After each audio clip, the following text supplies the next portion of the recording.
The movie begins with a young boy named Randolph watching a woman screaming and bleeding from her eye. The setting resembles that of a classroom, and Randolph sits there frozen in terror. However, before we can fully understand what is happening, the scene cuts away. The movie then jumps forward to the present day. Randy, now in his early 20s, suddenly wakes up from a terrible nightmare. It turns out the nightmare is the same one he has had for years. That moment from his childhood still lives inside his mind. It follows him into adulthood, quietly shaping who he is. Randolph soon gets dressed and drives to work. He works at a small drive-in restaurant in a quiet rural area. It is not quite a busy place, as nothing exciting really happens there. Randolph has been working at the restaurant for about a year now, doing his job quietly and diligently. That morning, the boss called everyone together for a short meeting. The staff includes Benson, Chris, and Chris's girlfriend, Jess.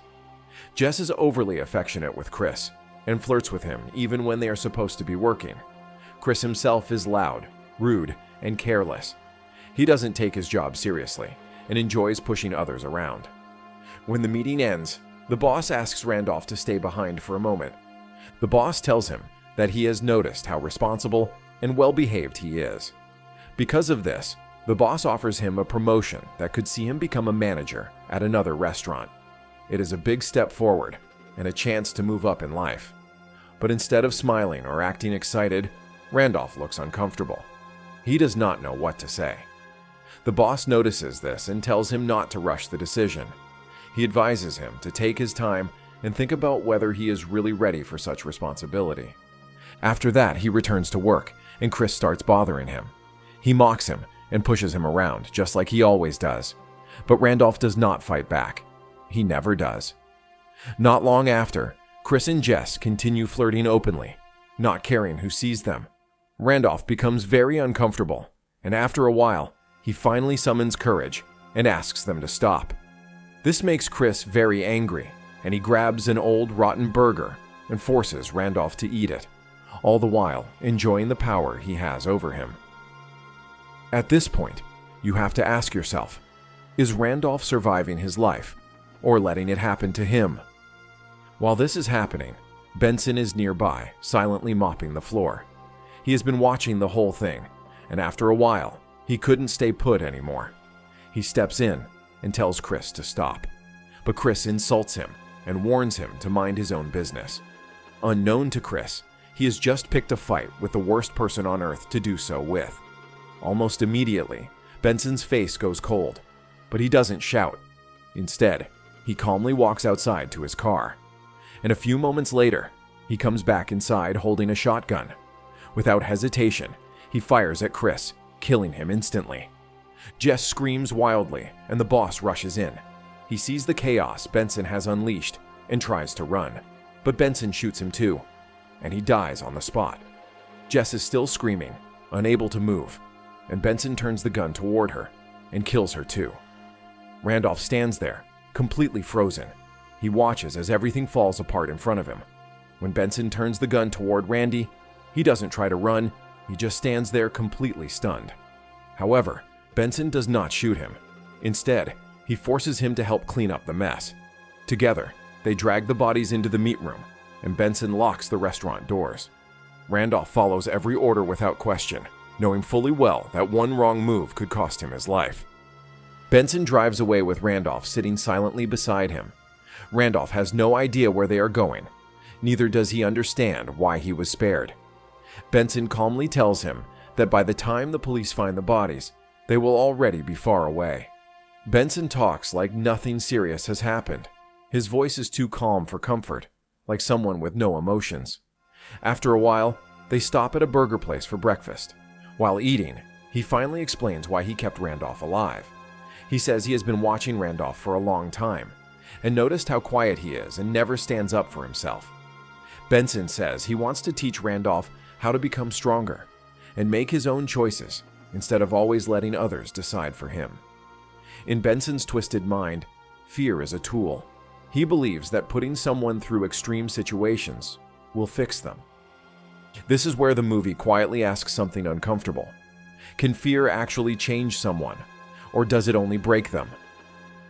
At the restaurant, Benson insults a worker named Marcia and tells her she has wasted her life. Then he turns to Randolph and says, "This is proof that words mean nothing and that people should not be weak." After breakfast, they drive to Benson's house. There we learn that his mother is sick and bedridden. Benson prepares food for her and tells Randolph not to touch anything. While Benson leaves the room, his mother notices bloodstains on Randy's clothes. She becomes suspicious and asks Randolph to give her the phone so she can call someone. Randolph hesitates at first, but later picks up the phone and tries to give it to her. However, before she can take it, Benson rushes back and stops him. He becomes furious and drags Randolph outside. Benson makes his rule clear. Randolph must make his own choices, but never choices that put Benson in danger. Meanwhile, back at the restaurant, another worker arrives and finds the blood and quickly alerts the police. On the road, Benson asks Randolph some personal questions. He asks if he has ever had sex, and Randolph replies he is a virgin. Benson surprisingly praises him and says rushing into sex leads to unwanted children and broken lives. Soon, they stop at a gas station, and Benson orders Randolph to fill the tank. While he goes inside the mini-mart there, Randolph scans around and quickly thinks about running, but Benson somehow reads his countenance and silently points a gun at the cashier, warning him not to try anything stupid. Back on the road, Benson asks Randolph about his love life, and Randolph admits he once had a girlfriend named Lisa, but they broke up because her cat died. Benson bursts out laughing at how ridiculous it sounds and decides they should go pay Lisa a visit. Soon, they arrive at a toy store where Lisa works, and Lisa is stunned to see Randy. When Randolph timidly asks about their breakup, Lisa says they never really broke up, that after her cat died, she just wanted him to understand her pain and show that he cared. But he never expressed any emotion. Listening carefully, Randolph realizes there's a small glimmer of hope. But right now is not the time for childhood love reconciliation, as the psychopath Benson is still around, and soon children will start arriving at the store. So he makes haste, and they live. Back on the road, Randolph finally shares the childhood incident that has haunted him for years. Back in second grade, his teacher, Miss Beard, had yelled at him for being naughty. Consumed by emotion and anger, Randolph grabbed a slingshot and fired an eraser at her. It unfortunately struck her eye, and the lead lodged deep inside, leaving her permanently blinded in that eye. The incident shattered her life, and she fell into depression. It turns out that the opening scene was the guilt and trauma consuming Randolph ever since then. Benson then tells Randolph to confront this guilt head-on, so they drive to the school and ask the receptionist for Miss Beard's address. After an initial hesitation, she later obliges after learning why Randolph wants to meet her. Not long after, Benson suddenly spots the vice principal, Mr. Shepard, leaving his office. He approaches him, and Mr. Shepard confirms that he was indeed Benson's third-grade teacher. However, while heading to his car, Benson suddenly attacks him and even tries to kill him if not for Randolph intervening. It turns out Shepard hadn't been kind to Benson back when he was his teacher. Soon, they arrive at Miss Beard's doorstep. The moment she sees Randy, she instantly recognizes him and warmly invites him in. Once inside, Randolph begs for forgiveness, and Miss Beard assures him she had forgiven him long ago. Still, she admits she often worried about Randy, knowing that such an incident must have left deep scars. Randolph then explains that they found her address by visiting their old school. Suddenly, Miss Beard receives a call from the school and was informed that someone had just attacked Mr. Shepard.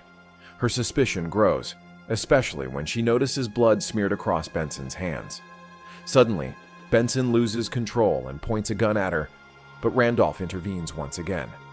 So instead of killing her, Benson decides to take her with them. Little did he know that Randolph quietly took Miss Beard's phone with him. Soon, Randolph suddenly says he needs to use the restroom, forcing Benson to turn the car back toward the same burger joint where Marcia works. Once inside, Randolph secretly dials 911. Shortly after, Marcia confronts Benson about the cruel comment he made about her life earlier, and Benson shoots her in the leg. Soon, the police close in on the joint and Benson demands to know who called them. He thinks it's Miss Beard and shoots her only for Randolph to throw himself in front of her. The bullet hits Randolph in the shoulder, and he confesses that he was the one who called the police. After everything Randolph has endured, the real question becomes, is this the first choice he's ever truly made? The confession stuns Benson, and he breaks down. Here we learn that Benson has been struggling with severe mental health issues. Feeling completely overcome, Benson walks out and intentionally provokes the police to shoot him. The police open fire on him, and he was dead in a matter of seconds. The movie ends with Randolph babysitting Miss Beard's daughter, Tessa, as it clearly shows Miss Beard is gently helping him to heal. The movie shows how trauma, fear, and control shape people. It also shows that even after everything, life goes on. And sometimes, that is the hardest lesson of all. Thanks for watching. For more interesting recaps like this, subscribe to our channel.